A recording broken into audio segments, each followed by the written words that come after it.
Welcome to the 9th episode of the Clappy and Frank Show. If you're watching on YouTube, please like and subscribe. It's free and it helps promote our channel and forward it and share our channel to the entire world. This is a very special week. This week, we're going to be opening up the Kinnis HaShluchim HaOlami. Okay. So we can start again, right? Yeah. The subscribe, you need to get people sucked into it right away. Yeah. So you start them to like, subscribe, they're leaving. What so is- put that like 3 minutes in. 3 minutes in. You understand? Because you want to get people sucked in. Yeah. It's not like, it's not interesting. So you Okay, have to start pull them again. in. Okay, start again. So we're Does not that talking make about sense? subscribe, but talk about No. like it. Don't even talk about like. No, do it like 2 minutes in. Okay, no But problem. you have to think about how you can get people sucked in. Okay, ready, get set, You go. should also look at the camera maybe when you do Which camera? Where's the camera? That's the one facing. That's the camera facing me? So when they see me now, it's at an angle. That's And the where do camera I facing look? Just look at you guys. No, you That just camera. look- Oh, that's. Yeah. Oh, if okay. you're- Like when you say subscribe. me. Okay, When you ready? Talk too. Okay, You and talk- now look they're at not- us. okay. You look at us. No. Oh. Ready? There's two cameras. That camera, Ready? do that camera. Ready? Get set. Go. Go. Welcome back to the Clappy and Frank Show here on YouTube and anywhere else you're watching. Thank you so much for tuning on. Today's episode is going to be about the Kinnis HaShluchim HaOlami, the Grand Kinnis of Shluchim, where Chabad emissaries gather in New York for a couple of day convention from every single city in the entire world. Somewhere between Not every five. city. Somewhere between 5.5 and 7,000 shluchim.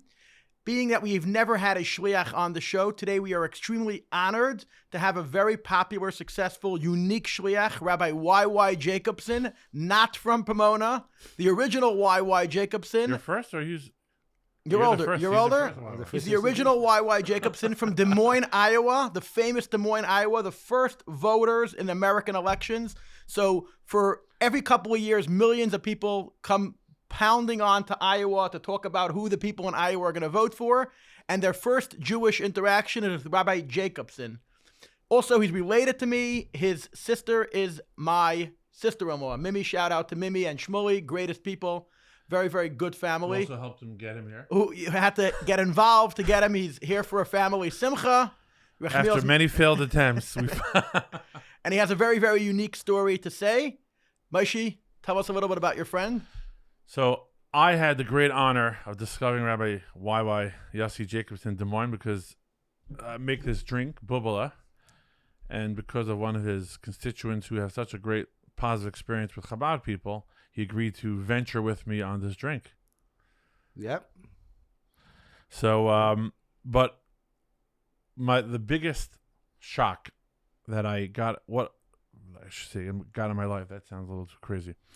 I walked into this deli, and I heard the rabbi has a deli. So I thought the rabbi's sitting in some executive office somewhere in another location. He has some people, maybe some immigrants from different countries running the restaurant. Okay, whatever, this deli, everyone talking about this deli.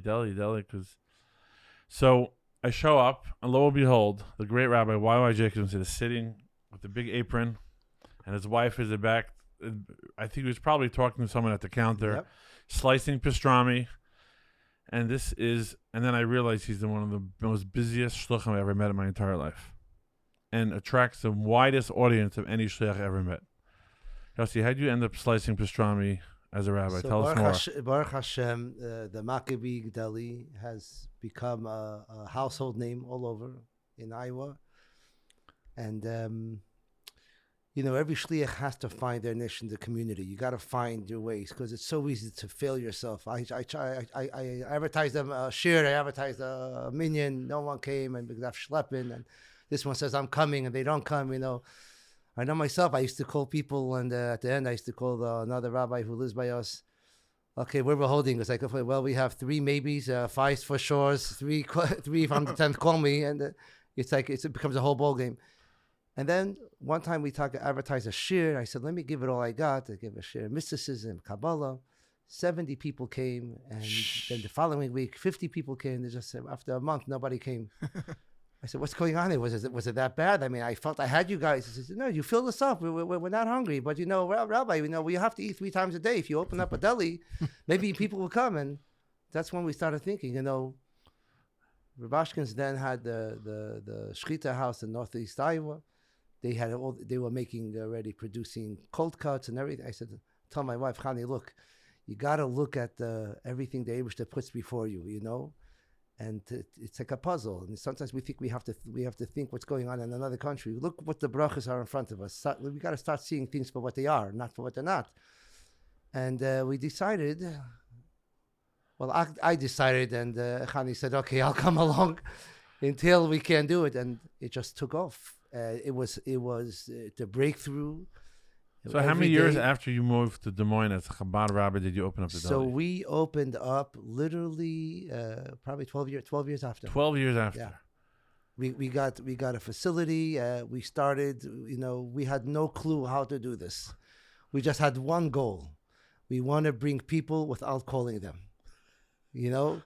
And we realized that our shlichus is going to be like Avram Avinu. Like we're learning in the Parsha, you know, Avram opened up a deli. I mean, the Torah tells us clearly he served tongue. Rashi, for example, think about it, was with mustard. And so why do people try to reinvent the wheel? I don't think. You know what? You know that's why we say the avos they trend away. They sell al saderach. They you know we don't have to start reinventing the wheel. Go back to where we come from. You know. So if your avodah is like Yitzchak, you know, to just give shurim and awaken.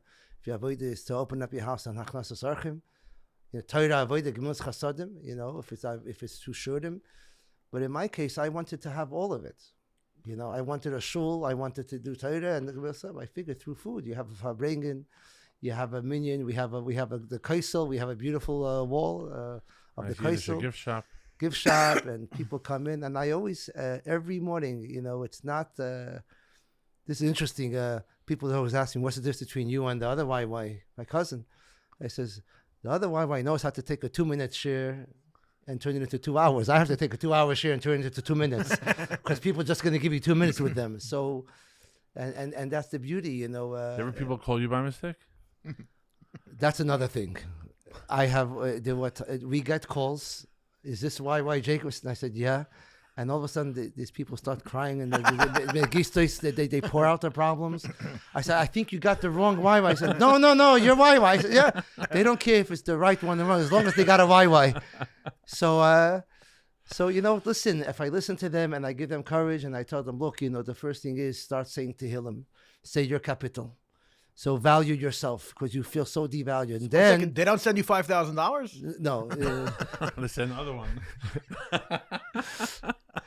My advice is priceless. It's not free; it's priceless.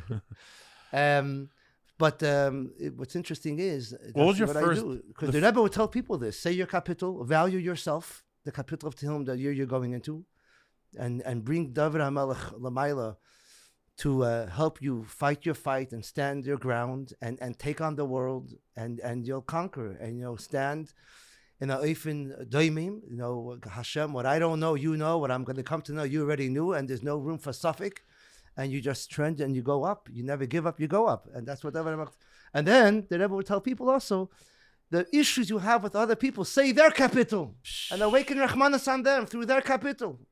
These are known answers the Rebbe gave different people who were struggling with family members. And eventually, Hama'ar Shabai Machzir Lamutav, you know, the light of David HaMelech's Tehillim is the most powerful thing. Tehillim, to heal him, to bring healing to the Welt.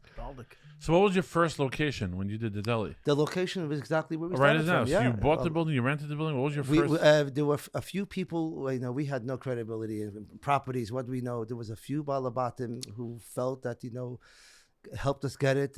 People put their names on it, so we had the credibility, and we already bought it with renters who are renting businesses upstairs. So it worked out. And the original owners actually became our renters. So it was like, I'll never forget, it was like the bank at that time was doing so well. The bigger banks are swallowing the smaller banks. Every day, one bank got swallowed up by a bigger bank. So every bank needed a heka, you know, to be known to the community. So they were helping community projects. In our case, it worked out well because this bank literally put down all the money. Literally all the money. I'll never forget, 2 days before the signing. So no down payment money, nothing? They called me up, Rabbi Jacobson, will you be putting down at least 5%?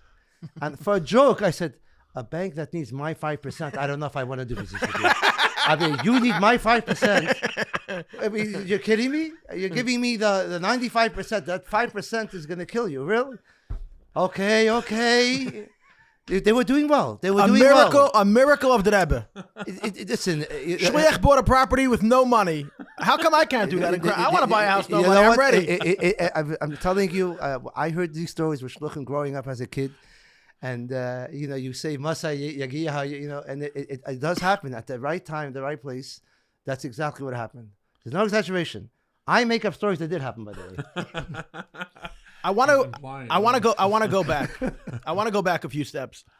We started talking about your deli and how successful it is and how you reach people in this unique shlichus, and you only realize this unique way of reaching. He's the only rabbi that actually works during the week. Right. Well, we talk about somebody that, after 12 years of being on shlichus, found out that there's a unique shlichus that you have to do where the Rebbe sent you and your Rebbetzin. Now, I want to go back, just that people around the world are watching and the thousands of shluchim are coming. I really want to zoom in. You grew up in Crown Heights. Crown Heights, Brooklyn, yeah. On Lefferts Avenue. Consiva. Your famous mother, YY Jacobson, right. who was like Avraham Avinu's wife of Crown Heights. She brings in a lot of needy people and people that need a place to sleep and for a warm meal. And you know what it is? Every night you didn't know who you're going to sleep next to. Can you imagine that? You know how much fun that was? Ma, who's my new brother? So that's a whole topic and conversation. That's a whole conversation. That's a broadcast for itself. What year were you born? I was born 1968. Chavtes Tammuz. Kulei Toiv. So you grew up in Crown Heights. You probably went to Olatera. And you heard the Rebbe talking week after week, year after year about shlichus and Ein Nemen the ganze Welt and bringing people down back to doing tshuva and everything. But your family wasn't on shlichus. My family wasn't on shlichus, but the Jacobson family were known that they had other shlichusin. My cousins, my uncle was the editor-in-chief of the Allgemeine Journal. He was a Weltmensch. And, every one of the Jacobson brothers, my father and his brothers, had a personal moments with the Rebbe. The Rebbe basically raised these Yisayimim, They were Yisayimim from young. And in the 60s and 50s and 60s and the early 70s, the Rebbe was a father figure for so many immigrants. Gershon Ber had the Allgemeine Journal. The Allgemeine Journal, yeah. And your other uncle, was it? Shalom did the Rebbe Sichis. The Rebbe Sichis, he taught in Olatera. He recently passed away. Yeah. And then your father, B'tzalel, all of Shalom. My father was guided by the Rebbe to get into diamonds, to polish diamonds. And then I could never understand that everything with the Rebbe would always tell my father, you'll always find diamonds and everything. When he bought the house on Lefferts, you'll find diamonds there. So I use this as whenever I meet somebody, and they, especially in a time when people are struggling, should they have children or not? I said, God wants to send you down diamonds to polish on earth. How could you hold that back? These are diamonds. When you value children today, there's such a devaluation. People devalue everything. When you bring out the value of everything, people see it. It's eye-opening. Like, oh yeah, how could you say no to diamonds? People will go into the mud to take the diamonds out. They'll go into the oceans. The oceans. They'll go into, if you find diamonds. Somebody once says to me, Rabbi, why did I have to go through life having all these problems and suffering? And I said, but look what happened at the end. You married a beautiful woman. You have 3 beautiful kids. You were masking it before you came down. You saw these diamonds. You're going to go through this. You just didn't realize the bumps that's going to actually happen on the bottom. But would you have not done it, knowing the diamonds are there? Look at the diamonds. The takeaways, you got the diamonds out of the hole, from all the drak and all the crap you went through. Look at the diamonds you took away, and that's what you got to look at. So you grew up in Crown Heights. Yes, I did. Beautiful family. Yes. Good Chabad background. You hear that I'm talking about going on shlichus? It was my dream. Your dream? Yeah. Now, your wife grew up in England. England. We both married English girls. And my wife's Zayda is Rabbeil Mumgarten, one of the first shluchim to Argentina. So she grew up, knowing her Zayda was one of the. So when you dated, Rebbes I mentioned, yeah. You dated what in the late 80s? Not that old. 1991. 1991, you dated and got married. That's right, yeah. So you were Bacha from Crown Heights. She was from England. You met in Crown Heights. She was here for seminary. And for her, going on shlichus was a dream as well. So when you dated, you said you're going on shlichus. One of the things, of course, as we're talking, what we want in life. Let's go to the cornfield. Okay. By the way, I want to tell you something. This is personally a personal thing. I told Moshe when I told you that when my mother-in-law heard that we're going to Iowa, and my mother-in-law is a caterer, and for her, she always machnas sarchim, help people with food. She says, "You're going to Iowa. What's in Iowa? There's no food there. You're going to starve." I'll never forget. I says, "Shviger, I can't say I'm going to give your daughter all the gold and silver, but I promise you one thing: she will not starve. So the Maccabee Deli was a way. It was a Tanai in the Ksuba. 12 years later. 12 12, years. yeah. delayed. 12 years later, after she was Delayed but not after we forgotten. starved her, you know. You ever go visit in England? Yeah. You still go. My wife just went a few months ago. So when you went to Iowa, were you the first Chabad person, or there were some Chabad people that came before you? So there were other shluchim there. What year was it? What year did I go? Because we skipped. What year did you go on Shlichus to Iowa? I went on shlichus literally that year, a year after we 91, got married. 92. Yeah, we started talking. Before the Rebbe stroke we or after? went September '92. Yeah. Right after Right Chav before Zayin Elul, right before Tishrei, After Chav Zayin Adar. between the Chav Zayin Adars. Right before before the second one, after the first one. Listen, that time there was a lot going on. There was a group of us shluchim of Younger Light who said, "Let's find shlichus." And there was a big hisodus. People went to Moshe Kartlasky. The shluchim office then was so the whole Midwest basically filled up that time, like Arkansas. And there are other shluchim. Utah. There were one or two Iowa. shluchim tried before you that left. There were shluchim before us who did a wonderful job, and I was not, as they say, it wasn't a place where you're going to lick honey. It was a challenge, and every shliach who was there built up, and they had to move on, and they built up. He survived. They built up enough that we could build on their success. You're very I humble. would never say You're on very anyone. humble. No, because it's the MS. It really is the MS. Because you got to see it. You got to see how full. Even the Eibishter before this world was created, it says Baina Olam Yisrael Machrivan. If you're going to establish Alakus, sometimes you build, and then there's a setback. You build setback until it takes off. Now, can you tell us a story about a very wealthy individual in your town sponsored a full community of Kollel of Litvish people who, per se, they came to directly compete with your business. Can you tell us that story and how did it turn out? Look, my uncle Gershon once told me that when he was on Yechidus with the Rebbe, when it came to Mitzvah Tefillin, the Rebbe asked him, "So how is the world reacting to it?" And the Rebbe, my father, my uncle was hesitant to tell the Rebbe, but the Rebbe wants to know. He wants to know the feedback, and he says to the Rebbe, "There's an explosion of it's a fire against what the Rebbe is, and the Rebbe smiled and says, "Now I know I'm going to succeed." So that story is a story that everyone needs to hear. When there's resistance, you're on the right So track. how do you compete with 11 competitors all at once? So like you lived in a little town, no one will ever compete with you. So and one day you get 11 people showing up. So a kollel opened up, and I'll tell you something. Right away, the person, it's a personality thing. I saw it as a bracha. Can I get dates? When did this kollel open up? Oh, dates. I'm not good on dates. You came in 1992. So the kollel opened up After 9/11? No, probably after 9/11. It was. I think that like a year before we opened up the deli. Okay. Somewhere there, like 2000, 2001, maybe. I'm not sure. Oh, so the Kollel inspired the deli, perhaps?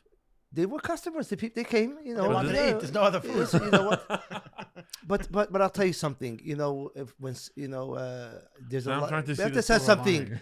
lining. even in the Litvish Welt, there is a lot of younger light that are thirsty to give shurim Torah to fry Yidden and to be mekarev them mekarev Torah. And many of them did ever wanted that. We don't have monopoly on doing the Rebishter's work. So every one of the Kollelite had a shaykhis to the Rebbe, or the families had a shaykhis to Chabad. Some of them were scarf to Yiddishkeit through Chabad. So they were not. It wasn't forbidden that people coming to. Someone's offering you a full salary to learn Torah a whole year. Who's not going to take it? It's a beautiful thing. So I saw it the way you got to see it. I didn't look at it. Mr. Nagdid not coming. In fact, the first supper was in my house. We invited them all to have supper. We welcomed them because they all bought houses around us. They asked you to shush to move to town? What? Did they ask you to shush to come to town? They asked me to shush. Did they tell you, we're opening up a kollel, you're already a Chabad rabbi here? Do you Do you have any advice for us? Guidance? Are you going to be warm and accepting? Are you? They have a different model. It's a different model. It's, No, you they have a know, model come out of the show up, and that's it. listen, when I came to Des Moines, did I ask permission from the people there? We don't ask permission. We just go. So why should they ask permission? But You already had a mikvah? we didn't have a mikvah. So which then. mikvah were So they there using? was a mikvah that we were allowed to oversee and bring a rav to make sure that what they had, what you were able to preserve, what was there, and it's kosher. We kept it going. So my wife was involved with the mikvah. So they showed up. So they showed up, and I'll tell you, there are those till today we have a shaykhus with, we have a connection with. Some of them became more clear in what Chabad's model is and what Chassidim are. You know, Are they still there? no. The kollel shut down? The kollel shut down because the hope Did you was also host that them as they were leaving? You made a goodbye party? actually the first and the last supper was in my house. The Last Supper. The last supper was also because a lot of them were packing. You know, some of them, you know. Yes, you said that you opened a deli a year after they came. Was there any direct correlation? Well, we always had a food co-op. No, I want to say something. We Okay. always were selling meat. Oh, you did. We had a Okay. kosher co-op, yeah, because that was the first thing you want to do. Mitzvah kashrus, you know, Yeah. people were traveling, so we worked out with Shalom Marachai. So we started having a co-op, and it actually worked well because, you know, the word got out that there's a rabbi selling chickens from a freezer in his house, you know, and people would pre-order. So we started a co-op. You know, you want to do things that get people. Also, before 12 years, I mean, 2 years. How many years into it? 5 years in? You started selling it? Right away when it you came, we started a co-op. Got Yeah. you. Also, deli is almost an outgrowth of the. The deli was an outgrow, yeah. You know, so you got to go. What's in your hand? But I want to go backwards. Okay. You got married Yeah. in 1991, and the Rebbe still verbringing, giving sichos every week because it's after 88. The Rebbe verbringed every week. No. It was after. It was already Chavzayin. You got engaged. When you got engaged. Engaged was 1991. The Rebbe probably gave you a full letter for your wedding with Xavier Kutcha. Actually, the night of our wedding, we had an encounter twice with the Rebbe. There's a video on me and my wife. It was a very special night. What was it? Which day was it?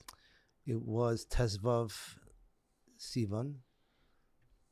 And the Motzei Shabbos before the Rebbe verbringed again, and it was just the Rebbe actually first time ever the Rebbe gave a sicha that night, Tezvav, to talk about that arrest. The Frierdiker Rebbe got arrested. The Tezvav The Sivan. Rebbe never even spoke about it on Tezvav. It was never a sicha. Wow. So every time I tell my wife when things get a little, I said even the Rebbe said the arrest started Tezvav Sivan. Your engagement, your wedding anniversary. The Rebbe said it started. But the Geula was you based Gimel Tammuz. So the Rebbe said, no, it's safe on B'tchila. So safe Ma'aseh Machshava Tchila. So the Rebbe said the Geula is tonight. The Rebbe still Geula. The Rebbe said the Geula, and that's why he gave $3. You know, how do you bring Geula to the world? Torah Avodah Gnos Chasadim. So he gave $3 that night To everybody? to everybody. And when I went by, I got 6, and my wife got 6. Wild stuff. You went by after the chuppah? So we got called after the chuppah. During pictures, we called the Rebbe's giving out the sicha. So we ran back. In the gown, in the kapot. They got medalla levushim. It's amazing. And first of all, it was for me, it was like first time coming down with a girl, and it was like the whole show's looking. Everyone's looking. It's like it felt so it felt so right, but so interesting. Yeah, like has it ever done? Can't be wrong, Did it ever happen before the Chassan Kala came and $1? Yeah, there was. Yeah, I wasn't. I'm not gonna say the first time, but first time that I spoke about Tezvav Sivan, $3. Right. That I gave them each 6. It sounds like a one-time thing. It was a one-time. Because the Rebbe knew you're gonna be. And then the Rebbe, again, you have to understand that Rebbe Baumgarten was very close with the Rebbe even before the Nisius. He was helped the Rebbe be the director of Mesiba Shabbos. Your wife's grandfather. He made badges. A badge of Mesiba Shabbos. The Rebbe even wore a badge. Is the known picture of the Rebbe wearing. So it's not the first time. Baumgarten. Not the first time Lubavitchers are wearing stuff on their lapel. There's something to it. People don't realize when the Frierdiker came out with the Kol Korei La'alta L'Tshuva La'alta L'Gula. The Rebbe got arrested. No, the he Rebbe put on the trains. On the trains. Yeah. Is it true he got a ticket or arrested or something? He was the first one to put graffiti on the trains. Yossi. No, but the Vart is the Rebbe gave Rabbi Baumgarten and to the Bnei Beisai open door. So it was always special from both sides. Do you want to continue on the history, or can I So jump yeah, into the deli? we're gonna get to that in a second. So you get married, you guys settle in Crown Heights. You got a lot of kiddovim from the Rebbe the day of your wedding, and then you settle in Crown Heights. You lived in Crown Heights when you got married. You joined the Kollel by Rabbi Heller. We joined the Kollel by Rabbi Heller, yeah. And you knew you're going on Shliach, so it was just a matter of time. I, as a bacher, was already working in the Catskill Mountains, working a lot in Hafatzas Yahadus and Shurim and everything. Doing what? We did it. We helped out the Shliach there, Rabbi Taiben Fliegel, but our class, Taubel Fliegel? Taiben Who was that? But our class got involved with all the shop rights to put menorahs. It was a class project. It's like it was our place. We went to all the drug rehabilitation centers, and we didn't. It was we even brought some of them who got out to the Rebbe. That's another story. But so I thought my future might be there. But sometimes you're chodesh in one place and there's another, and the tzmicha is another place. You knew it was in the boondocks. You didn't sure it wasn't the Catskill boondocks or the Iowa boondocks. So there was a possibility that you would go into the Catskills.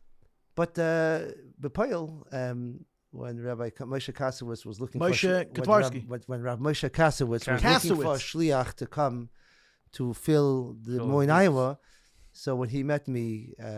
Kasowitz from Minnesota? Yeah. He's in charge of Iowa? Is that nearby? He was in charge of that. He was a Shliach then. And we came out, and it was like we knew it was going to be very challenging. You went to visit before you actually moved there? We went to visit. You and your wife? We went to visit, and... because again, at that time, a lot of Yungelite went out because we knew the Rebbe, knowing that the Shlichus is going stronger, and we are the Rebbe's hands and feet, and we're movable. We're going to take it. That was our way of bringing refuah. Others believe saying Tehillim all day. I mean, others cried all day. Then there were those who said, we got to go on Shlichus. To the Rebbe's Arbeit. It's on the Rebbe's Arbeit.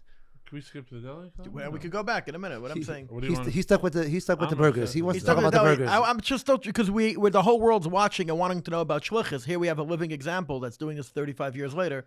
I'm just trying to understand how he ended up in Iowa. Iowa, again, it's only popular every 4 years in presidential elections. The whole world swamps onto Iowa. Yeah, tell us about the... Whoever thought that I'm going to be the decider who will become president? First of all, we're skipping around a little bit. Let's talk about Bernie Sanders lit the menorah with you.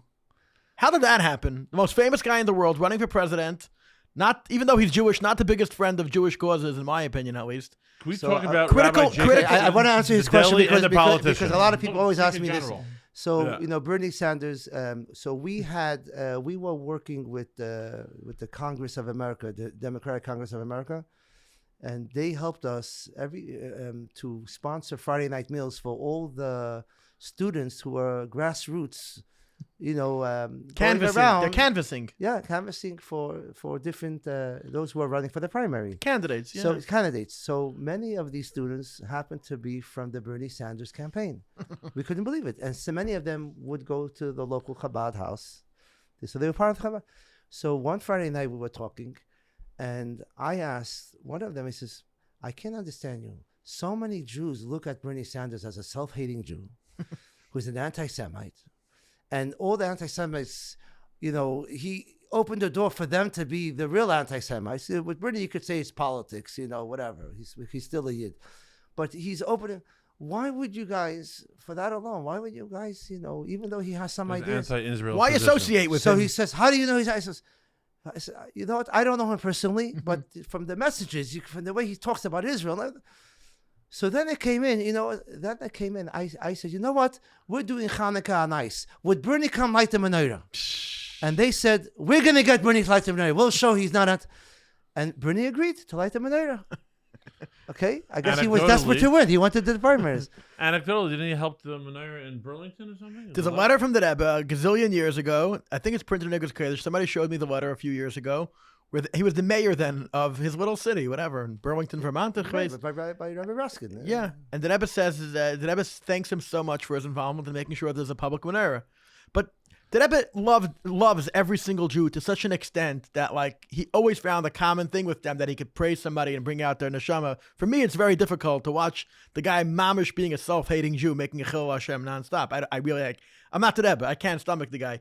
But I remember a few years ago laying at bed at night, scrolling through YouTube, and I caught a video of Rabbi Jacobson And today, AI, everything can be fake. I'm like, this can't be real.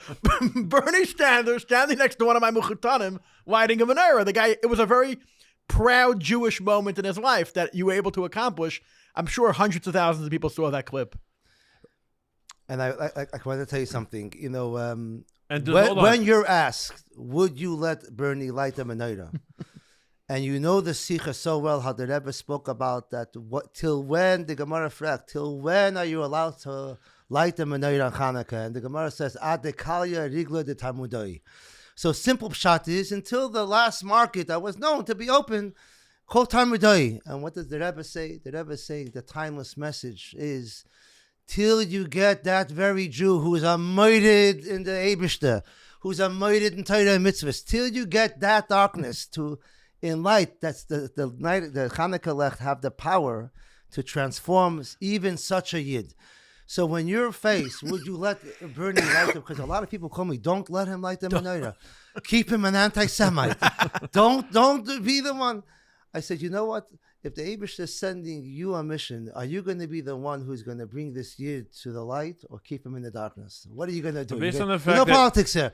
So he came, and he in fact, he put on a yarmulke. One of the students from Iowa State gave his yarmulke to put on. I said, listen, one day this yarmulke is going to be worth a lot of money, because I don't think Bernie Sanders ever put a yarmulke since then on. But so the student put it on, and the other students, in fact, there was a student from I'm not going to say where, a student who came from a frum home, who left Yiddishkeit and wanted nothing to do even with my son in Iowa State. He came from a very frum home. And when he heard Bernie Sanders was lighting the menorah, he called me at the deli. I have to be there. Wow. He had to be. And he came from a very frum home. Not a Lubavitcher house, but a very frum home. And this was his beginning of coming back. When he saw Bernie connecting to Yiddishkeit, he realized you could be where you are and be a happy Yid. And start doing it on your own. The Rebbe was using Bernie Sanders to do Miftzayim and Kiruv work. Because this kid was coming closer to Yiddishkeit because he saw Bernie Sanders coming. Hold on. What's the bigger surprise? That he welcomed the Kollel people at the first night dinner, or that he did Bernie Sanders? I don't know which one's the bigger shocker. They're both very wild. They're both. So I think he's just a wild guy that has such obviously sorrow for anybody, anything. That's you know what? Seems to be It's in the the Jacobson bones to have such obvious Israel. I can tell you. You know what? I'll tell you something. A lot comes from my mother's house. The first letter of the Torah is Beis, Bayis, home. God says, the first letter, this is my home. I'm welcoming you in my home. David doesn't start off with mitzvahs. He starts off, here's the pantry, here's the fruits and the vegetables and the fish and the alts. This is my home. Just do me one favor. Don't play house in my home. Just live it the way I need it to be. You know, so don't throw me out. Just know that I'm the host. So how did politics currently play a role at the Maccabee Deli? Because tell us what happened in a typical election cycle. It was the only place. No, now in general. Every 4 years, what's going to happen when in a few months from now they're going to start looking who's going to be the contendants for Republican presidential stuff and the playing field, and if it's going to be Vance or other guys are going to run, and then the independents and the Democrats, and they're all going to have to rally up Iowa a year in advance because whoever wins Iowa really gets their name famous. So thousands of news media outlets are all going to be coming on to Iowa within the next year. And when they look for Jewish stories, they find you. So how do you stay parav? You know you're a Shliach Deli. How do you stay parav to make a Kiddush Lubavitch and be politically correct and deal with all these people on all three sides, Democrats, Republicans, Independents? What's your mahalach when you meet people in politics? What? I'm just myself. You act yourself. I don't even make this cheshbonos. The doors, I have one sign on the deli, open. That's it. Devers will kommt. You come. Is it usually a stop for the politicians? A lot of them, yeah. They come. They like come who? in. Can you give us some Hall of Fame list? First of all, the one who's there every day is the Rebbe. The Rebbe, there's one of the regulars, non-Jew, made such a picture of the Rebbe on a sheet, a picture of the Rebbe's Farbringen, how the Rebbe's Farbringen with the kids around him, and so people come, and this is a place we Farbringt. This is where people talk and where people come, and people feel civilized again, and they feel human, and they feel, with everyone trying to belong to this group and that group. The Rebbe taught us how to welcome everyone as an individual. a ben, a bas Yisrael, a ben, a bas of the Eibishter. And we forgot about that. America became so colonized with, I belong to this group and that group. Everyone forgot about their individual independence with the Eibishter, with heaven and earth, you know? And that's why the Rebbe gave everyone $1. The Rebbe was machshav everyone. You are here to be you are of value to value others. Can you tell us about your TikTok story? So that's why I don't make these cheshbonis. How am I going to welcome them? They come. I give them all a hug. Welcome to the Rebbe's deli, Maccabi Kosher Deli, where everyone becomes civilized, and people talk. So when the Santos came, and you give them a sandwich, and this one came, and that one came. New Gingrich So came, funny. DeSantis was very famous. These names, every few years, a new famous guy. DeSantis was huge. Trump's daughter-in-law came. Trump was supposed to come, but it just didn't happen. He was at the oil. He was at the oil. He was at the oil. Well, no, but it was planned. It was planned. But he can still come. He still has 3 years to come. We come and different. We get. Sometimes they're running late, or just things happen. Can you tell us about the TikTok story? But I say it's every individual that comes is another one. The Abisha says you could say something to this person that changes their life. How are you going to say? What are you going to say from the Torah today that is going to be lacha yesem barav when they're starving from a dvar Hashem? Okay, go on. Did you say what was the question? The TikTok lady. So this woman comes in. This woman comes in, and she's a known blogger. She's a known woman. Her name was Sarah Bose, and Sarah Bose. Bose. Yeah, her father's Jewish, and she happened to throw out on her TikTok. I'm looking for whitefish. I can't find whitefish. So my son Mati told her there's a kosher deli. My father. She came in. And kosher whitefish is usually on the menu. Whitefish is usually on the menu, and she was just. It was because we're like a New York style. We bring in everything from New York. I'm thinking of the deli. You also have the fish. We have the fish too. There usually used to be Fishman's Deli, and then there used to be Fleischman's dairy place. It used to work the opposite. So, by the way, the name Maccabi was also a dream request. I wrote a letter to the oil, and I put the letter under my pillow. What do I call it? And I woke up with Maccabi Deli. You woke up just thinking of Maccabi Deli. There was nothing to it. Nothing to it. I said, a nevuah from the Rebbe. Whatever it was Maccabi Deli. And then, for the Goyim, it couldn't be any more Goyish. Big Mac and Applebee, Big Mac and Arby. So for them, Maccabi was like, oh, where did I hear that before? And for the Yidden, Hanukkah, Maccabi. Well, I mean, who doesn't know Maccabees? Any guy that moves to Des Moines is a Maccabi. Exactly. So the lady. The Shluchim are the Maccabees of our time. We are all the Maccabees, Micha Mocha Beilam Hashem. So the whitefish.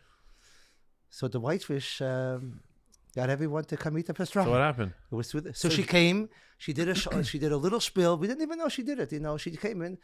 The next morning, there's 60 people outside. 60 people. I thought there was a levaya, and they got excited because I said, "Everything okay?" Was there? I says, "No, we're here together." I says, "What happened?" Everything is, there's a TikTok on you. I said, "What's TikTok? What is this?"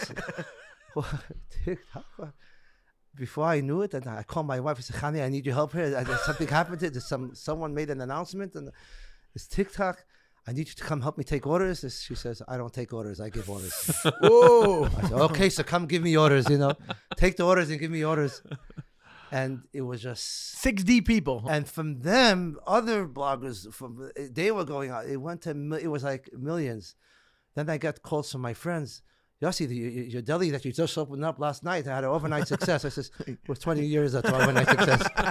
Doesn't happen overnight. It was 20 years overnight, So what happened? How long did this go on for, this crazy line? It still goes on. Till today. Did you have to hire more staff? What? You hired more staff? So we have someone there that helps out. We know the busiest night. It's quieted down, but there's more and more. We're looking to hire someone full-time right now. You hired one extra. I hired some people. We have people that come help.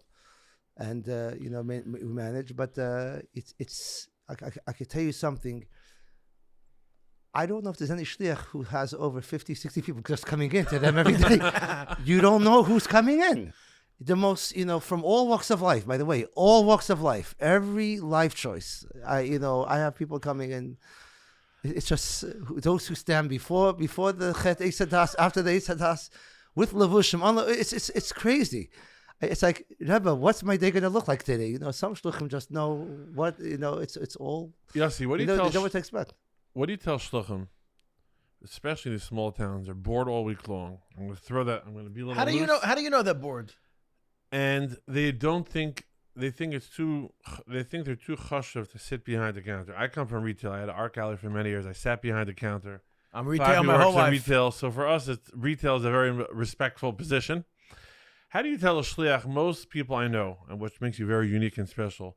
How do you get them comfortable to put on an apron and slice pastrami and to be happy and proud and to talk to so many? Like I said, I always tell people the most busiest shliach I've ever met in my life is in Des Moines, Iowa. He sits and meets with tens of hundreds of people a day and talks to them. Yidden Goyim alike. It seems like it comes natural to you. You don't think it's beneath you to sit behind the counter. How would you tell a shliach? I would say, I'm going to say it again. I think most of them are bored during the week. What do? What do you mean? They Every work on single Shabbos, every and single I- Chabad house is different. Some shluchim have 5 preschools. They all think they're too cool for school. What's your message to them, Yossi? You know what? It goes back to the famous story when a chassid went over to the Rebbe Rashav, I believe. I feel haughty. I feel like a balgaiva when I chaz a chassidus. Was it Rebbe Rashav? Yeah. And he said to him, "At sibula zostaveren, you should stink like an onion, but chassidus zostachazer." So I always go back to that story. I'm never comfortable because this is not me. It's not. It shouldn't be me. This is what you do to bring people, whatever it takes. You know, if there was a child who falls into a sewer, you think, is it beneath me? You're gonna jump in And grab the kid. and grab the kid. The Rebbe, the first sichos of the Rebbe is crying that you have a lot of these kids who don't even know. Avraham Avinu is running around. Al tikra vayikra ela vayakri. Oiskerfi, who's looking after these kids, looking after these diamonds that are soaked into crap, and to get them out and polish them. So yeah, you put on the levushim that protect you. You know, it's so you don't, you know, so you could. So you put on the apron and you do what you got to do. And if this is what's bringing people, I was struggling what you're saying for a good few years. This is a shliach. The shliach standing behind the counter doing this. But then you go back. Moshe Rabbeinu, where was Moshe? He was serving them. Where was Avram? He was, serving them. It's not about me anymore.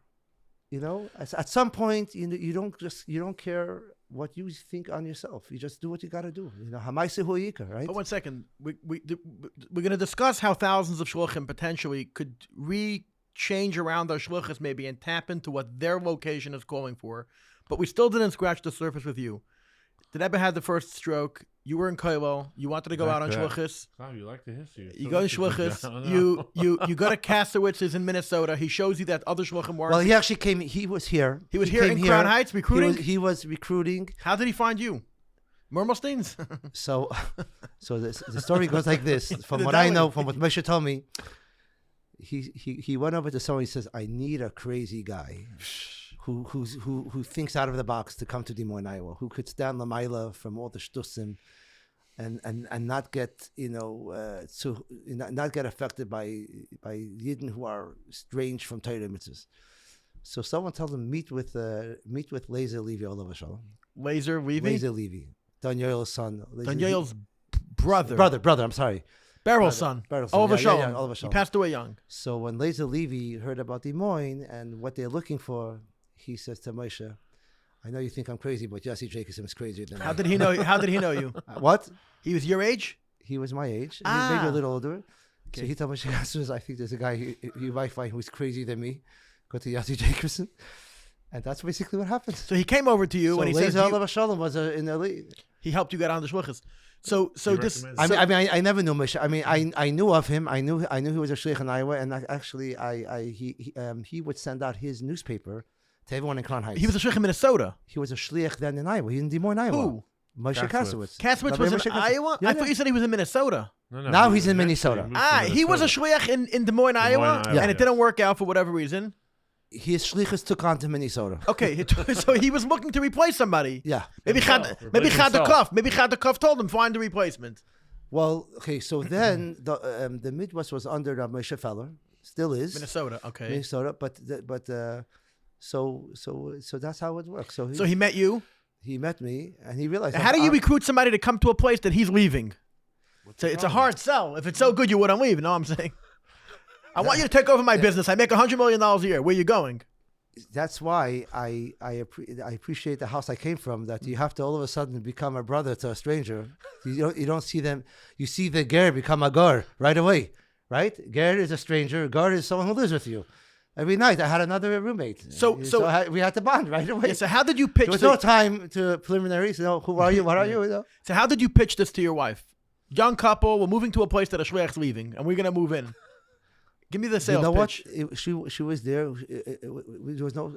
We were willing. It was hineni. It was just hineni. That's it. You get on a plane. Willing, able, and ready. That's all. So you get on a plane. You're 20-something years old. We just wanted to go. That's all. You're 20-something years old. You're just married. You had a kid already. When you moved there. We actually did. When we moved, we had Label. Yeah, he was a few months old. Yeah. Label's the one that married my brother-in-law's sister, Simon.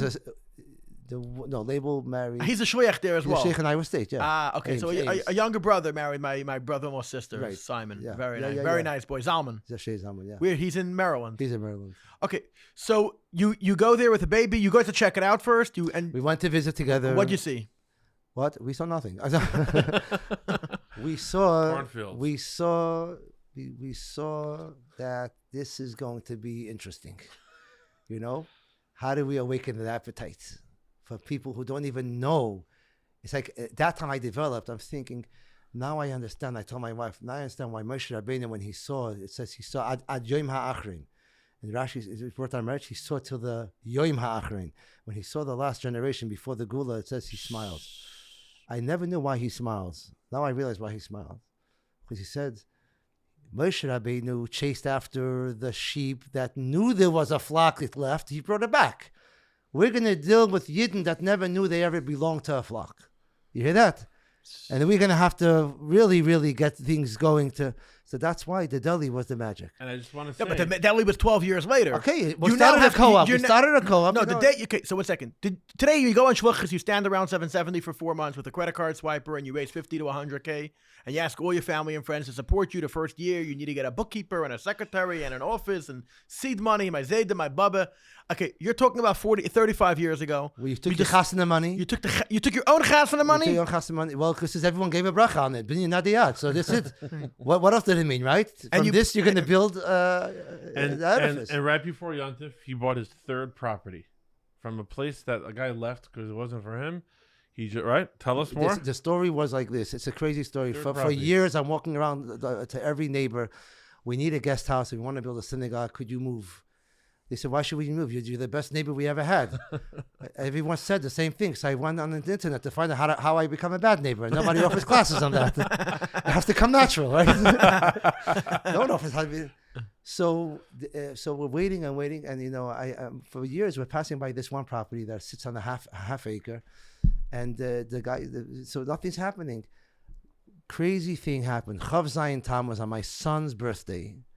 I get a crazy call. What year? How many years? This year. Chav Zayin Tammuz, July 27th, 2 days before my birthday. Right now the shul's I call up. Yeah, I'm between a guy calls me up in the deli. The deli is a building. One building. And where do you live? His house and a shul and the mikveh, another building. Next door? Yeah. No, different area. It's called a parsonage, not a house. Hold on one second. The deli's in one area. Better, right? The deli's in one side of town. It's how far is the deli? In the middle of the town. How far is the deli from your house? 5 minutes. 5-minute drive? Yeah, not even 3. Yeah. A 3-minute drive, like a mile away. Right, basically, yeah. Okay, so there's the deli, and then your house is 3 minutes shul, away. And mikveh. So we moved in front of the traditional Orthodox. The deli we set up in front of the Reform Conservative because we wanted to ambush. I'll never forget when the Reform Conservative rabbis met to see how to get us out of town. No, sorry. It was the Orthodox that were threatened more by me. And I said to my wife, I understand why is the Orthodox threatened by us? Why is the Reform Conservative not threatened by us? I mean, we want to take over everybody. We're the ambush So the deli is in front of the Reform Conservative synagogue, literally in front of them. The shulas there's everything worked out, everything. So this is a crazy story how they opens up a window. Only for years I'm writing into the Rebbe Bracha, we should find a property we could build a shul from on the ground up, because till now it's in our basement. It's a nice basement. But it's time, even the Balabatim said, the Balabatim said to me, keep it in the basement because they like it in the basement. And someone else told me, well, Rabbi, didn't you always say all revolutions start from a basement? I said, yeah, but it's time to get out. So when the hostages came, literally, when there was talk from them coming out of the tunnels. But anyway, before Chav Zayin Tammuz, I'm leaving the deli and a call comes in. And I have to take the call because it could be someone who got lost or someone wants to come, someone needs food. The call goes like this, and I'm not exaggerating. My name is so-and-so. My sister-in-law just died an hour ago in Grinnell, Iowa. It's an hour and 20 minutes away from Des Moines. No one knows of her. She has been institutionalized. She was very sick. She was in and out of hospitals. If the Chabad rabbi would like to give her a Jewish funeral, the family will not stand to resist it. But one condition you should know, no money is coming from the family. Otherwise, if you don't do it, we're going to do a plan A to cremate her. It's a chesed shalamis. I said, 1 second here. I don't even know who you are. What's that? How did you get my number? Thank you. Lucky me. I get to pay for the whole funeral. 1 second here. Who sent you to me? Another rabbi, whatever. I called the other rabbi. Whatever. It fell on me. But before I hung, I said, Ronnie, let me call you back on this one. I got to find out what's going on there. Rabbi, you're right. Maybe, I had no right to call you this way. I don't know. You don't know me. Maybe we'll just go with plan A. I said, 1 second. Plan A is cremation. Even with cremation, it costs $3,500. We're gonna have to start somewhere. The family can't just. Anyways, I said, Ronnie, let me get back to you. So I sit down. This is where, when you have these blind moments, something big is going on. I look at the Rebbe's face, and through there I said, Rebbe, give me the right now that I should have open eyes and to see something more than here. Anyways, as I collect my thing, I said, this doesn't usually happen today. I knew the Eibishter, our experience with God, He always throws us an underhand ball, the key for all other brachas. A curveball. A curveball. I called back Ronnie. I said, Ronnie, listen, I'm going to do this because my son's birthday is today and my birthday is coming up in 2 days, and I'm going into Shnas Ha-57, Zon, U'Mefarnes HaSakol, and I feel good about this, but on one condition. I need $3,500 commitment from the family because they would have given that for cremation, so I have something. And what do you mean no one from family will give money? We're going to send out to my website in lieu of flowers. Everyone should help to help bury so-and-so. Her name, in fact, this podcast should be in Haschus. Her name is Eli Bas Sheva Bas Yosef. I don't know how she looks like. We took upon ourselves. Anyways, I call up a few Litvisher friends who always come by the deli, and I called them up. I say, Chevra, it's right before the 9 days. I have a mess mitzvah. If we don't get her buried, I don't have the money. What does it cost for burial? So we're looking to raise 14,000. 14 to 16,000 because we're gonna do. Where's she buried? Where's she buried? No. So we raised the money. She's not buried. She's buried under Orthodox. We did the Levaya, everything in Iowa. Yeah. So a Levaya costs 14,000. Wow. Yeah, but I heard a Lubavitcher Levaya and be buried by the oil was like $35,000. So what? I'm just curious. The shipping. So what happened was, get to the price as after. I am literally took upon it, we started the campaign, and these Litvisher Jungelites sent out a SOS to their friends. Did you call the guys? I was getting calls from Lakewood. People were calling me. I heard you're collecting for messages. Here, take my card. Throw 1,000, 500. Within 24 hours, literally, we raised the money. From all the listeners, most of them, a lot of the family members also. While this is happening, this house gets up for sale. A sign. So we right away get involved. The guy has to move in 3 weeks because he just got a job offer where he's going to make a good job in where is it? Somewhere. In Massachusetts. Did that ever get 3 weeks he has to leave, and it's like I tell my honey, you won't believe what's going on there. So we're on this house. It was like we felt like they were saying, "You're getting my daughter back to me. You're bringing her back to my home. I'm going to give you the home you wanted, a guest house." This is what's going on. So while I'm dealing with Mess mitzvahs. with drama. burying a yid in the ground, from the ground up, something's You coming can't our way. make this stuff up. You can't make it up. I can I tell you, guess. I make up stories that are happening in real life, in real time. He keeps on. So They gave you for a good exactly, price. you know, Was what? it a good price? it was good. Listen, it was a good price. If we waited, maybe waited a little bit more because they were desperate. Maybe, but you know what? You gotta mitzvah haba liyat chatach mitzana. You know. As the indoor pool. Did you call back the Mace Mitzvah guys and say, hey, another 1,000 maybe? Listen, what's happening is on my birthday, Chaperein. I called the brother-in-law. I say, hey, I noticed you're the only one that didn't give a credit card. Rabbi, I can't give. I could only give 20. If I give more than $20, it's going to go into my lunch allowance. And I say, hey, listen, I just committed to bury a woman I never knew in my life. I don't know who she looks like. And you're a brother-in-law. You're crying about $20. Just throw the $20. An hour later, I get a call from him. Rabbi Jacobson, did you see what I actually sent you? What? I look, he sent $20,000. Whoa. I said, Ronnie, wow, my day's really getting good today. He said, no. I need you to send it back. I sent it by mistake. I said, what happened here? It was a glitch. I said, hey, Ronnie, I'm a Hasidic younger man. I learned a lot of Hasidus. And the Rebbe taught me, number one, when mistakes happen down here, it's God's way of saying he's fully in control from up there. And I went into this to go with God's plan before I went to this. So I'm in a big issue right now. Do I go with God's plan and you're not getting back a penny, or with what Ronnie didn't plan? I didn't know what to do. And Ronnie's saying, what does that mean? I said, you heard it. I don't know what to do. It's like Shaila. What do you do? I went into the Eibishter. So he says, you're saying you're not going to give back the money? I says, well, why can't you get it back? Call the credit card, say you made a mistake. He says, well, that's the thing. I tried. They said, since I actually wrote down who I'm giving it to and everything, the only way I can get it back is if you, the organization. I said, you're asking a shliach? I said, Eibishter, is this for real? Through this whole thing, now I have to give a nacha mitzvah, hashava saveda? I mean, it was, Eibishter saw the So then I said, you know what, Ronnie, listen. I believe in the mitzvah of Sisa Hayasha Atayv. So I said, I'll give you back the 20,000 on the condition you give Maisa from the 20,000, give $2,000. And then the campaign is up. We're good. Otherwise, you're going to have to hire a lawyer and you have to give $10,000 of retainer. So you lost 10,000. That's not good. So, but this, how many people could say they made $18,000 in one day? What happened? And I told him, and I guarantee you give Maisa, and it's going to go for your sister-in-law's. Neshama. This 2,000 is going to turn into 20,000. He says, "How do you know?" How do I know? Because your $20 just turned into 2,000. he did it b'simcha. He sent back 2,000, and with that money, we actually paid for the headstone and kaddish for a whole year. That summed it up. And you know what the crazy thing is?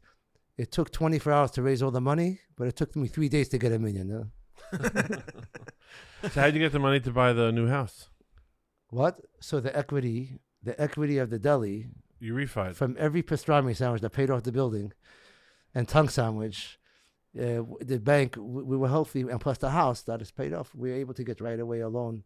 So you see, it took one pastrami sandwich after another. Now you know how Avram became wealthy? There you go. It was one tongue sandwich after another tongue sandwich. So I'm telling you, one mitzvah became the key to, you talk about mitzvah. So now we're ready working to build a beautiful shul and With 12, a pool? 12 With a bedroom. What? With a pool? With a pool. It comes, yeah. And An outdoor pool? indoor. Iowa was very cold, no? You can't have an outdoor pool. No. It'll It's indoor freeze. pool. Indoor pool. And you know what? This is, How much is this project costing you? it's going to be probably $1.2 million. But you know what? How we're going to do it? I said to my wife, how we're going to do it? How do we do anything now? The first question is how we're going to do it. And then we ask another question, how did we do it? So you get it done. Lech, I believe in Lech Lecha. The Rebbe gave a beautiful word in Lech Lecha. Lech, you start the process, and the Eibusha says, Lecha, I'm yours. Wow. You got to start the process. You start the process, you go up, the Eibusha is there. Rob Jake, I know you started the deli, you were how many pounds more? Okay, now you're getting very personal here. Yeah. But most people are struggling Hold on, today with talk weight. So go on. Yeah. Oh, I'm sorry. I want to talk about his. So the Baal his- Basar became a Baal... How do you lose the weight? How many pounds do you lose? The Eberster help with Eberster's help and some doctors del Lamata, over 180 pounds. You lost 180 pounds? After you opened the deli. My So wife most tells me, till now you were no mensch, now you have to man. You lost 180 pounds. Most people weigh about that. You lost a full body. I don't want to say lost because then someone told me if they find it, should they return it? Shabbos Aveda. It's not lost. It's gone. Wow. We don't want it back. You used to be a big shliach. I was a big shliach. You're half the man you used to be. Tell me about it. Moshe, what was the question you about to ask? No, my question, how do you open a deli and then lose truth weight? is, Usually the opposite. The truth is, I tell people with every pregnancy, I grew with my wife because I wanted to know that I'm with her. Just after every birth, I just kept on growing. So after a while, with all the collection of it was all baby fat, by the way. It was never me. How do you? I barely ate. How much of the 180 pounds that you lost did you say you gained l'chatchila because you worked in a deli? Okay, You were tasting the food, making sure it tastes good. So this is why we were never making money. I ate all the profits. And there was no room for anyone to come in because it was leis asar pradim minei. No one could come in, Wow. So I started learning the Tzemach Tzedek Chassidus. The Tzemach Tzedek in Derech Yisrael talks a lot about the more bittul b'metzius you become, the more hasagas hamalhus you, the more battle, the less of you, the more of God you become. So I tried. So in a time when all the transgenders were coming out, I said, in a time when everyone's losing their mind, let me see if I could lose my stomach. So I was inspired by many people who came to say to me, Rabbi, you gotta lose weight because we need you in the community. And one lady came in crying, and she lost a lot of weight. She had their surgery. And what really got to me is when I went to the post office, the guy behind says to me, Rabbi Jacobson, if you get any bigger, you're going to become a domain all to yourself. We'll have to allocate a new zip code just for you. Then I called the Rav. I said, you know what? I never understood what a chatzah mahalachas is. Is it a shaila I could walk out on Shabbos? It says, Yossi, if you become any bigger, it's not going to become a shaila. You're like a new reshus or reshus la'atzmecha. You can walk out on Shabbos, Wild. So when I realized in the halachic world it's becoming a Bekitzer, shaila. you were close to 400 pounds. 350, close to 350. In a small body. What? So, but there's this one woman who really lost weight. She came in tears and she said, so I looked in the mirror. I spoke to myself and I said, here is no Rebbe. Here you gotta make a personal decision. Here there's no chachmas. There's no going with the Rebbe shita. The Rebbe was forbid to give back any shetach from Eretz Yisrael. Yiddish Gashmis is ruchnius. You can't give up anything of yourself. Every part of Gashmis is ruchnius. Kedusha. Look how much kedusha I carried. And here you have to. It just kicked in. A second one came into me, and I said, you know what? Enough is enough. Maybe if I lose all this weight, it'll make a kiddush Hashem, and I'll win the community even more. And Taka, when all the weight was lost, the community could not feel prouder. I mean, it was worth to gain all the weight to lose it. To feel so good. So my greatest loss was my gain. I gained the community. People started coming in and buying because they realized the rabbi ain't eating him. He's not going to eat the prophets anymore. So how long did it take to lose that amount of weight? So we had, like I said, I went through the sleeve. You took the sleeve or the rubber band. I had the full sleeve. I had another bris from they another cut part. They cut the stomach down and make it smaller so you get hungry. You get full much quicker. Yeah. It's a genius surgery. You cut down the stomach, so now when you eat a little bit, you get full. But you have to keep shrinking it. So I drink to shrink. I drink more today than I eat. That's smart. Yeah. Liquids are not so fat. They do the procedure and they get fat again. You could make the sleeve stretch? How? Yeah. I thought they cut down the stomach. No. You could go back. You know what? You could go back? You could go back. So you just eat smaller amounts of food now? So I'm careful. I'm very careful. I'm very careful. But you do get full from eating very little amounts of food? Yeah. If I eat too fast or I eat standing, and sometimes you just get full. You just can't. It regulates you. Yeah. So it's perfect. So your own body is basically talking to you. Your fat brain is saying eat more. But until your stomach is saying you go to the gym now, right? So I exercise a lot. But until 60 seconds ago, I thought you were gonna say you took the shots. The skinny shots everybody's taking. That's the cheap, easy way. You did it the proper way. You made it. No. I you know what? I tried everything. My whole life I've been struggling with weight, and my friends know. I just for when I was always chubby, very, very fat. I struggled with weight, since I was a kid. In fact, I wonder if I may say a story about my chubbiness. What was the year the Rebbe wanted all the kids to come dance to Hakafis? It was after the Rashag, the year after the Rashag passed away, right? What was it? Tough. Shag passed away in Tufshin or Nalov, no? Memtes, no Nalov, something. I was 11 years old or 12. Maybe 12. 1 second. You were born in Chav Zayin. Chav Tes. Chav Tes? Chav 68? Chav Tes, yeah. It's 1968. Memches, after the Rebbe passed away, you're already 20 something. So it was I'm a not year sure. after the Rebbe asked for all the kids to come. Yeah. Whatever year it was. So I was this very big kid, and the only way to get to the ches, everyone was passing you over. Yeah. So they tried to pass me. It wasn't You're going. too big. I was too big for this. And my shirt came up. I was embarrassed, and I thought, anyways. But I still had a good says, and I felt so zerbrachen. We come to sich trach wegen sich. I should have just let it go. I get there, And I got in my own way to dancing with the Rebbe, because I'll never forget the Rebbe's face and with the Torah, and the kids were dancing with the Rebbe, and where was I, just standing with all the Elter Chevra. So I decided I have to lock eyes with the Rebbe that night. As a kid, I can't believe myself. I had this. So when the Rebbe was leaving the Kakafis, I'm at the Shvil. The Rebbe going upstairs. I'm right there. And the Rebbe comes, and they're singing the Nigun Shal Simcha, yeah, and I'm right there. I'll never forget. The Rebbe looks in my eyes, stops, looks in my eyes, and does 3 times. 3 times. He gave you back the love. Oh my gosh! And you know what? That moment, whenever I go through something, I go back to that moment, and it's like it's like you just get up and you go for it. But 35 years later, when I brought Stuart and 3 other chevra to 770, they wanted to come, and I remember You're talking about your Balabatim? 3 Balabatim came. Bubla. One of them that Moshe is close with, and they came downstairs, and I'm leading them in to 770, and I look back and I see 3 guys standing right there, and it hits me. Now I know why I got the three guys. They were like embarrassed to come in, because one was wearing shorts. They thought all the Bachrim are going to look at. Who cares if there's a known scene in 770. So I tell them, guys, come in, and then I tell them the story where you're standing right now. You're scared to come in. This is where I got 3 hands from the Rebbe. Wow. Now this was the Rebbe. Make of it whatever you want. But I'm just saying that as metut, it comes back. This is a Fabring in the week of the Kinnas HaShluchim.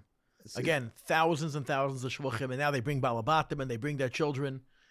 You moved to middle of the Midwest, to middle of nowhere, but you're a young couple, so you're already growing up. Now you're raising children in the Midwest, where there's no Alei Torah or Bavit Yeshiva Beis Rivka with thousands of fellow friends. You have to raise children in the middle of nowhere. What was it like raising, can I know how many children? 7. 7 children in the middle of nowhere. The closest Jewish community is how far of a drive? Pokesville, Iowa. Is how long of a drive? 3.5 hours. 3.5 hours. 4-hour drive to anything Jewish, like from Cheder. What was it like, and what's it like? And now you already have children that are on shluchas near you. So what's it like raising children, and the social pressure on who their friends are going to be? How are they going to interact with other children? Will there be children to interact with? So it And was. how do they acclimate? So for the 2 older ones was tough, challenging. My wife taught them, and we like every shliach we knew we taught them. But at that time also, Shalom Aleichem Bashkin, Rav Shalom Aleichem Bashkin, Reb Shalom Rav Aleichem. Shalom Aleph Aleichem, Beis and his Gimel. wife Aleph Beis Gimel opened up a cheder, and he he took kids from Minnesota, and he hosted them in his house. And But again, a 4-hour drive away. 4-hour drive, and they literally took care of my kids like their own kids. I till today, I tell my wife, how could we ever repay someone that? Gave your kids the chinuch. And not just that, Kihilo with this Lubavitch and Babiv and Satmer and Munkach. So they grew up in a real Kihila, seeing, not just Chabad and the other ones and the Nagunim. So the toughest time was taking them out of the house, getting packed up. The tears. When? Every week? Every week. Sometimes every other week we'd bring them back. We'd meet someone halfway. But once they were in the car on the way, everything was fine. But it was tough. But So this you is- had the experience of the Frierdiker Rebbe sending out shluchim, and you don't know what's going to be, and you're sending your kids away that they should grow up in Yiddishkeit. You had to send your children away every week, every other week, growing up in elementary, to go 4 hours away to yeah, Iowa. 6, 7 with- years old. They all went. Wow, they were dorming a week or two at a time without their parents to do the Rebbe shluchas. We would come up. Yeah, and these kids, they didn't ask for it. They, but they, what kid wants to leave their home? So, they want to be with mommy and tati, but they went, and they were raised this way, and they were always told, going out of our way is our way. David, this is our way. It's not like, Rabbi, thank you for going out of it. No, this is what we were raised to do. This is who we are. This is what Chabad is. This is what every Shliach is. But remember, you didn't grow up in shluchas, conventional shluchas. Your wife's wife, a catering family, they didn't grow up in conventional shluchas. You guys grew up with the Rebbe, so you knew this is what the Rebbe wants. You jumped in, like generals, the Rebbe's army. You jumped right in, and you took the Messiah's Nebuch, and your children now have to live it. We were from the first Tzivos Hashem. You're talking to a 5-star general right now.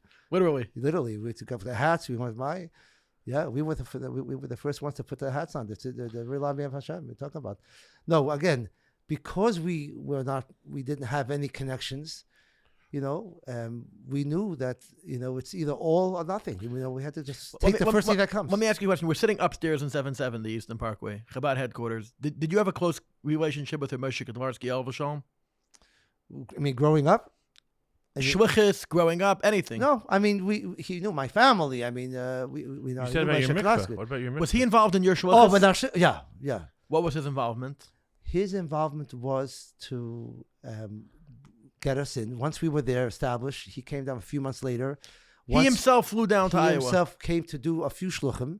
He went to Des Moines, Wisconsin, where Rabbi Pini Cement is. Arkansas, Utah.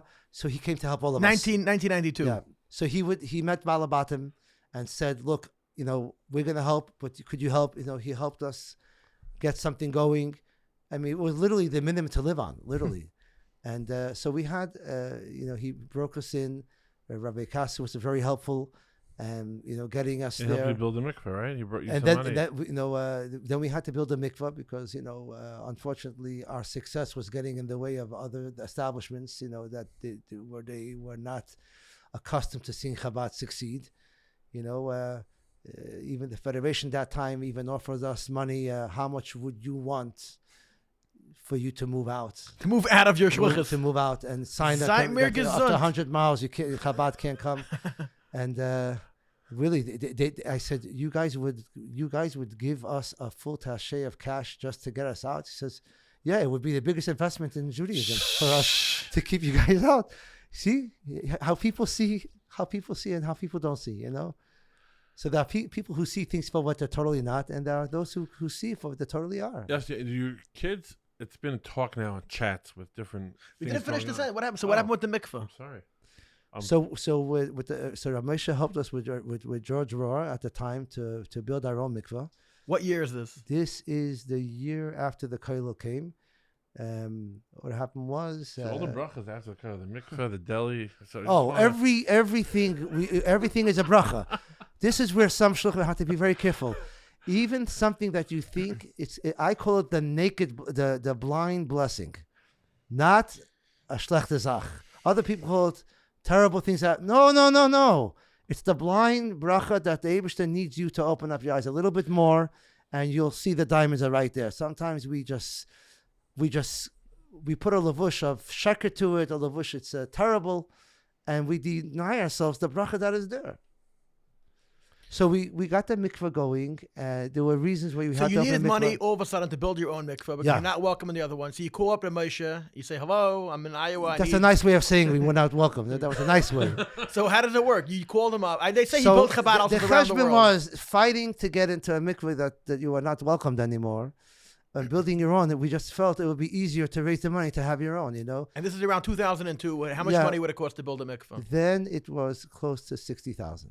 Which today is like about 100. It was decent. About 150 grand Small today. mikveh. So who did you call? What? You call him up. I said, Moshe, we need money for a mikveh. You're one of 5,000 shluchim. He can't help everybody. So You know what? We told him the story, and he went to George Rohr, told him what's going on, and George says, we got to help him. We got to, one thing, there's already a kosher mikvah, but it's not bar lagabe bar. If they lock this guy's wife out of the mikvah, and it's like, who does this? It was to get even with who? With what? I didn't even know what I did. Whatever. That's what I always tell people that are picking on me. What did I do wrong? Yeah, what did I do wrong? And he came through. So he helped, and How much money? Rightport helped. How much money did? No, I mean we, this one gave 10, this one gave 10, this one gave. I raised, we raised money and we got it all done. Baruch Hashem, and it was the first bar al gaver bar mikvah. Well, one final thing. Right now, there's different conversation going on about kids growing up in Shlichus in the middle of nowhere, that they have social problems because they can't talk to other kids their age, and they acclimate, and it causes emotional problems. What do you have to say about that?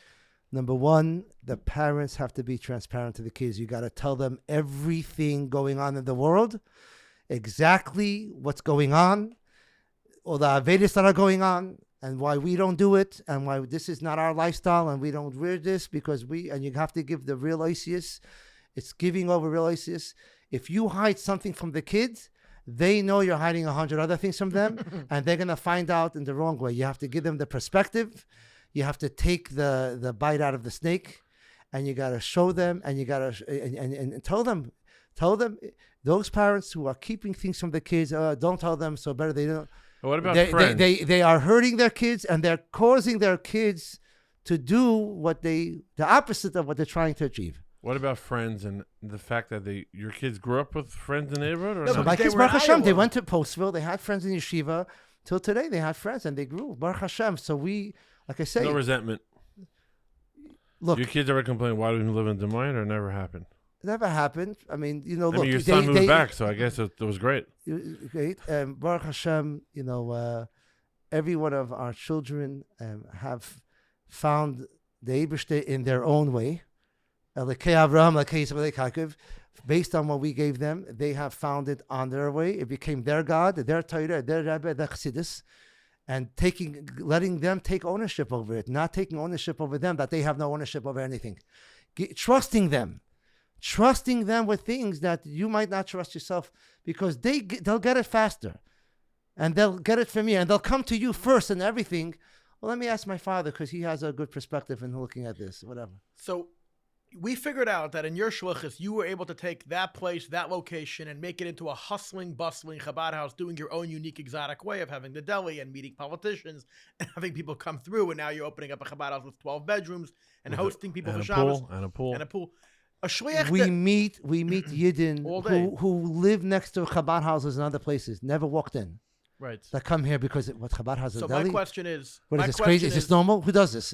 My question They is, the come week in. of the Kinnis HaShluchim, when thousands of shluchim from around the world are coming now onto Brooklyn, New York, and they're thinking about their shluchs in the day-to-day life. I don't know. I know a few dozen shluchim maybe, but I don't know all the shluchim. A shliach moves to a town, and let's say he has a minyan once a week or twice a month, or maybe he has a shir here and there, and he feels like he might have extra time. How does a shliach take on another unique, exotic shluchus and turn it into like a 9 to 5? For example, could a shliach be in an area where he's not doing much except for on the weekends and high holidays and Hanukkah, and could he decide that I want to take on 20 nursing homes and give shiurim to seniors every single day? Or there's a lot of schools, and I want to start doing daily things with youth. I saw a shliach, this guy, one of the shluchim that runs the C-teens, they want to open up another 100 locations for C-teen lounges this year. It's a big, this Rifkin guy, he wants to take on a big project. He opened up another 100 C-teens. But again, how does a shliach decide how to take on a new, unique project? I don't know if every shliach will work opening up a deli. I don't know that every head shliach would let a Chabad house open up a deli. By the way, since we opened the deli, a lot of shluchim did deli night. They called me up. Some people shluchim came down. I tell them charge $35 a night. They said dollars. I said, Rabbi Jacobson, when we advertise a Purim Suda for free, no one comes. I said, that's why they don't come. Oh! Value yourself. Value what you do. And they did it. They called me up. We had 200 people. Yes, says yeah, because everyone knows a pastrami and raya and a knish and kosa and so is $35. Everyone knows. If you would make it $10, they know they're getting junk. $35. Now you're talking. Now you sound like a normal person. Who gives out things Do for you free? do you give a seminar by the Kinnis HaShluchim? Did they ever ask you to give a seminar on how to open up a kosher deli? I still don't know how to open it. You just do it.